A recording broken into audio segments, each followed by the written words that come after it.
ক্ষমা করে দিন। আপনাদের অনেক সময় নষ্ট করলাম। দোয়া করছি এদেশে সেই সোনালি দিন আসুক, যেদিন প্রতিটি মানুষ পেট ভরে খেতে পাবে, অসুস্থতায় চিকিৎসা পাবে।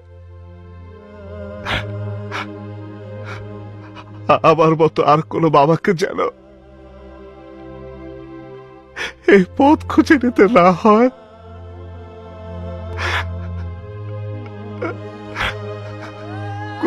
খুদা হাফেজ।